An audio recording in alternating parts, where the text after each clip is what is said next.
Thanks for taking a moment to watch this video lecture. To help digest this module's information, I want to clarify the differing goals of preservationists versus conservationists. Regulations about protected areas fall somewhere on a continuum between these two objectives.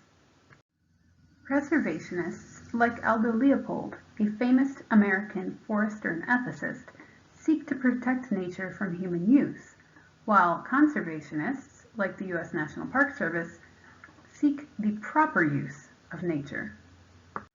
Preservationists want to leave protected areas untouched, while conservationists promote sustainable use and resource extraction such that this generation may enjoy some economic gains without imperiling future generations' ability to do so. So, preservationists wish to eliminate human impact altogether, while conservationists aim to regulate human use, like with judicious permits, taxes, and fees. Aldo Leopold left us with many thought-provoking quotes, and here is one.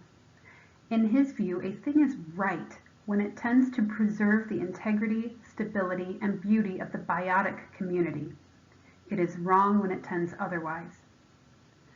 From this nature-first perspective, it might be surprising to you that Leopold's first job out of Yale, where he earned a forestry degree, was to eliminate predators that threatened livestock in Arizona and New Mexico.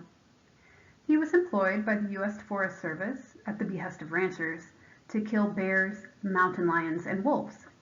He did this for a number of years, and one day, as he approached a dying wolf that he had shot, he was struck by a fierce green fire dying in her eyes.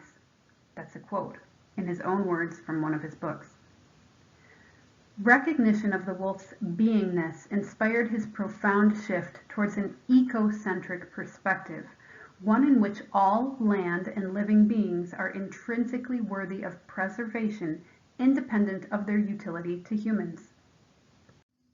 Contrast Leopold's ecocentric view from that of the World Wildlife Fund, which was started by British aristocrats concerned about the maintenance of sport hunting in the African colonies. Maintaining wildlife habitats so lions can continue living and reproducing is in itself a preservationist goal, but the WWF wants to do this in order to be able to hunt the lions for sport, which is a conservationist goal. So conservationists are motivated to protect nature, resources, and biodiversity because it is in our human interest to do so. This is also the view of the U.S. National Park Service, which protects lands for multi-use and the enjoyment of the American people. I'm curious if you've run into other conservationist or preservationist perspectives, perhaps in your monographs. One environmental protection strategy that epitomizes the conflict between preservation and conservation is ecotourism. Ecotourism aims to align local people's priorities, like their economic needs, with environmental conservation. It does this by commodifying nature. Tourists pay money to visit places of unique natural beauty and cultural significance. And according to the International Ecotourism Society, tourists somehow do this without disrupting cultural traditions and while empowering rather than disenfranchising local communities. These are lofty goals, and ecotourism tends to run into some challenges. First, it exposes fragile resources and ecosystems to increased visitation. More people bring more problems. Tourists are purposely going to places that lack infrastructure, seeking an authentic cultural experience. But getting to these remote places requires a tour guide, one that speaks the language of the visitors. And so ecotourism outfitters are often employing not local people. And visitors are penetrating the personal space of economically vulnerable local residents, which brings up all sorts of political ecology concerns about exploitation. Here is a case study. Consider ecotourism in Nepal's Annapurna Conservation Area, a place I would personally love to visit. I've been an ecotourist trekking through mountainous regions on 4 continents so far, and this photograph absolutely stuns my heart. But if I ever get a chance to hike in Nepal, I worry that I will be a part of an ethical problem. Let me explain.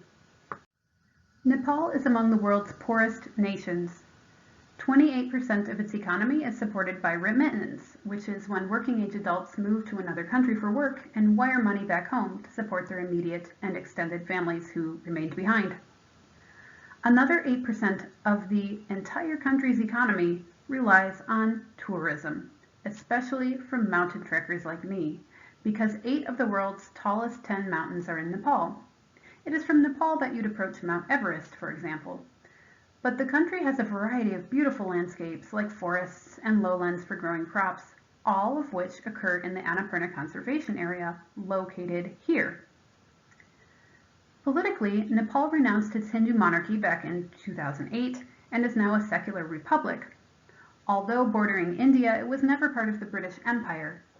Communist China is its other main neighbor. Interestingly, there are 123 different languages spoken in Nepal, reflecting the country's diverse ethnic groups who have their own indigenous beliefs and practices. Many folk religions are practiced in Nepal, in addition to Hinduism, Buddhism, Islam, and Christianity.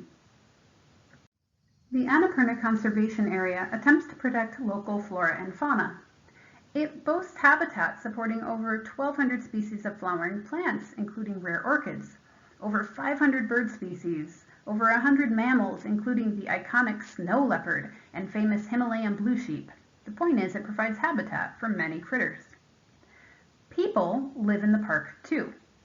Locals are permitted to harvest wood for fuel, to heat their houses and cook over their hearths, and they're also permitted to hunt wild game, but outsiders are not supposed to. Within this park, local residents are outnumbered 2 to 1 by foreign visitors each year, so tourism is really hopping. To provide a political ecology critique, just $10 per day provides your lodging for the night and also dinner and breakfast the next morning. In my view, this is underpriced for people like me who would pay thousands of dollars for an airline ticket to Kathmandu. So perhaps increasing this price, maybe with taxes, would support conservation efforts and create local jobs. Ecotourism in Nepal is related to a number of environmental challenges. First, hikers produce trash that litters the countryside. During a 10-day hiking circuit, it's estimated that each trekker leaves behind 1 kilogram of non-biodegradable, non-burnable garbage. For instance, hikers prefer to drink bottled water while traveling abroad, but they don't always pack out the plastic bottles. Cliff Bar wrappers and empty Dasani bottles are so prevalent in Nepal's mountains that the trek up to Everest is sometimes called the Garbage Trail. Sanitation is also a problem. There's no plumbing in the mountains, and pit toilets are sometimes built too close to streams. At altitude, human waste does not biodegrade as rapidly as it does at lower elevation, and the volume of people traveling through, remember, 200,000 ecotourists in Annapurna Park alone, this produces a lot of poo. When it rains, waste washes into local streams, contaminating the water that nearby communities rely on for cooking, bathing, and washing. If that wasn't bad enough, the same remoteness that draws ecotourists to these beautiful areas makes it difficult to deliver fuel. Therefore, rather than carrying in firewood, tour guides often cut logs to make fires for warmth and cooking, contributing to local deforestation. Lodges also use local timber for constructing new dwellings, but also to heat the buildings and cook food for the ecotourists. It's estimated that each year, just one lodge consumes 452,000 kilograms of firewood. There are also economic challenges associated with ecotourism in Nepal. Tour companies are often foreign-owned. It is estimated that Indian-owned companies operating in English capture 2/3, 66%, of tourism revenue generated in Nepal. Of the remaining third, only 6% remains in the local community in the hands of people actually living in places like Annapurna Park. Is this 6% of revenue enough to compensate for the litter, contaminated water, and loss of forest habitat in their backyards? Interestingly, local profits are collected primarily by only 2 of the 123 ethnic groups in the country, Sherpas and Thakalis, who are employed as porters on mountain expeditions. Here I'm showing a photograph from 1953 of perhaps the most famous Sherpa, Tenzing Norgay, who was the first person to summit Mount Everest under the employ of British mountain climber Edmund Hillary. So here they are photographed together in 1953. That's the top photo.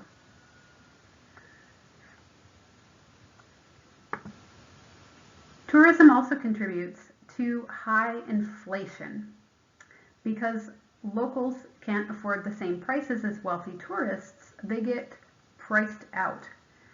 Rural communities are hardest hit, where locals can no longer afford necessary goods and services, things that exist, but at a price point out of reach. As anthropologists, we are also interested in the social dynamics influenced by ecotourism. I mentioned that the majority of tourism-related income that remains in Nepal is collected by 2 ethnic groups only, Sherpas and Thakalis. This exacerbates economic inequality between different ethnic communities that already exists in Nepal. There's also friction between families who are lodge owners versus those who are not. Lodge owners want to expand, perhaps cutting down forests to build more rooms, but their neighbors who do not own lodges have other motivations, perhaps preserving the habitat of animals that they hunt. Some people in Annapurna Park also cite unwelcomed cultural changes related to tourism, including the introduction of begging, which was not common in this culture previously. Some people disapprove of the commodification of religious artifacts, like the Himalayan prayer flags shown in the image above. Perhaps you've even seen these in the US as decorations in people's houses who don't know their sacred significance.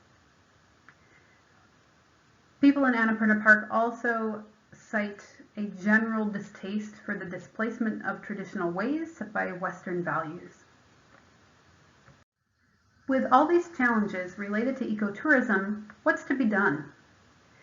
In the interest of biodiversity and forest preservation, do you think the Nepali government should simply close Annapurna Conservation Area to visitors? That would be on the preservation end of this spectrum, and the readings for this module reveal that strict preservationist policies often miss the mark. A top-down approach would divest local communities of their power and possibly of their land. Might the government go so far as to ban logging or hunting, making the people who live there criminals by virtue of continuing their traditional lifeways? The readings reveal many global examples of failed top-down approaches and argue that a better way to go, in terms of respecting people's human rights, respecting indigenous land tenure, and also what turns out to produce more effective environmental protection, is something else that keeps the local community intimately involved in conservation efforts. In Annapurna Conservation Area, the national government has relinquished authority to local committees. Committees comprised of local residents who live in the park 100% of the year, whose families' long-term well-being is tied to the region's sustainability, and who are tasked with balancing the economic incentives for hosting ecotourists with environmental protections. Each committee guards a zone of area within which they issue permits, police and collect fines, and manage a variety of conservation projects, including trash removal and public toilet maintenance. People in Annapurna report that these committees are making positive impacts environmentally, economically, and socially. This is an example of community-based conservation, a topic that you read a lot about during this module. This module reveals pros and cons of community-based conservation strategies versus preservationist protected areas. Environmental anthropologists are generally in favor of keeping control local, under the assumption that local people have the strongest incentive to preserve their own backyards and have accumulated traditional ecological know-how to steward healthy landscapes. I hope you enjoy this module. Thanks for listening. Goodbye.